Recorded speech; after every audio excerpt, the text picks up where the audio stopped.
में बताते हैं लोग कि भक्तमाल की कथा रखी जाती है। और वो भक्तमाल की कथा जैसे अब ठाकुर जी को शयन कराते ना, पट गिराते, तो पट गिराते समय रामलला के यहाँ वहाँ भक्तमाल की पुस्तक रखी जाती है। और वहाँ ऐसा वर्णन लोग बताते हैं, संतों की वाणी से मैं सुन रखा हूँ कि वहाँ आज भी भक्तों की चर्चा, जैसे अभी हम भगवान की चर्चा कथा कर रहे हैं, वैसे भक्तों की चर्चा भगवान करते हैं, माता जी सुनती हैं जानकी, और कभी जानकी जी करते हैं तो प्रभु श्री राम जी सुनते हैं। प्रभु विचार ध्यान में बैठे, वो तो अंतर्यामी सब जानते हैं। पैदल पैदल भरत जी राम का नाम कीर्तन करते जा रहे हैं, प्रभु ध्यान में बैठे और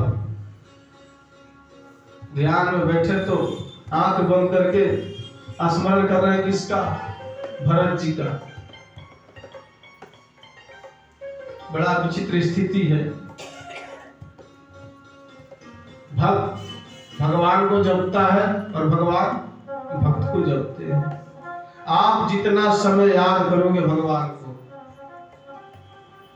मैंने बताया था आपको कि अगर नाम उच्चारण हो रहा है ना, मैं ये कथा की बात, लिखी बात नहीं बता रहा हूँ, कहीं पढ़ी या सुनी बात, मैं अपने प्रैक्टिकल बता रहा हूं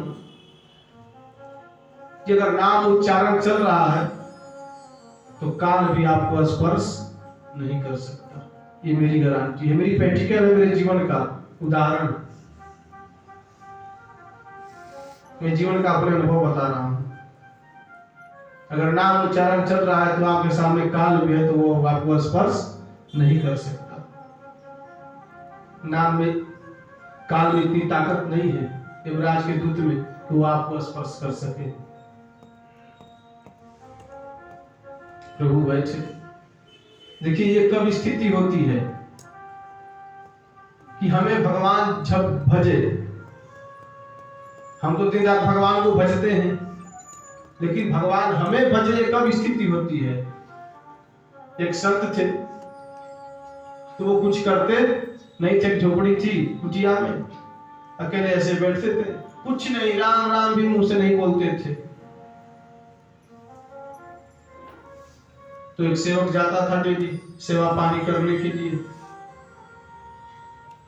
तो बोले कैसे संत है, मन में प्रश्न तो किया नहीं, भाई सत्य से एक बार कैसे प्रश्न भी करना उचित नहीं, एक मर्यादा होती है, कैसे संत है। अब डेली हो जाता था बेटा, ना तो माला जपते, ना तो पूजा करते, ना कभी मुख से राम राम करते, ये कैसे संत हो गए? डेली जाता था, डेली का काम था उसका सेवा का। बहुत दिन करते करते करते करते एक दिन हिम्मत बनाया, हौसला, आज पूछेंगे।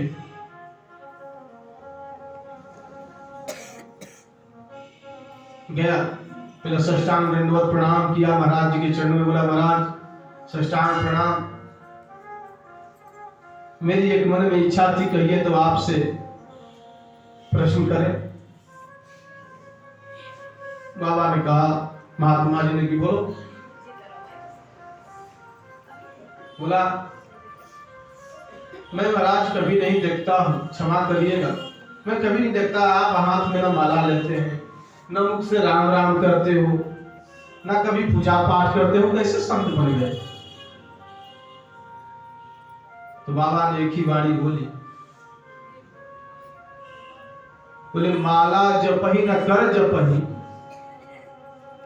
ध्यान से सुनिएगा, महात्मा जी ने कहा कि माला जपही न कर जपही, जिभवा जपही न राम, अब मेरा सुमिरन हरि करे मैं पावा विश्राम। माला जपही, माला मतलब तो समझते ही, माला जपही ना कर जपही, कर माने एक करमाला भी होती है हाथ से। अच्छा आपको बता दें, अगर कहीं माला ना हो तो हाथ से कैसे जपे? तो लोग यहाँ से शुरू करते हैं 1 2 3 4 5 6 7 8 9 10 11, ऐसा नहीं। 10 और 8 यहाँ से होती है 108। 10 बार इसको कर दीजिए, 8 इसको कर दीजिए, 108 पूरे हो गए आपके। इसे कहते हैं करमाला। ध्यान से देखिएगा, अगर माला नहीं है तो करमाला से भी हम जप कर सकते हैं। इधर देखिए ध्यान से, पहला, दूसरा, तीसरा, चौथा, पांचवा, छठवां, सातवां, आठवां, 9वां और 10। ये हो गए 10।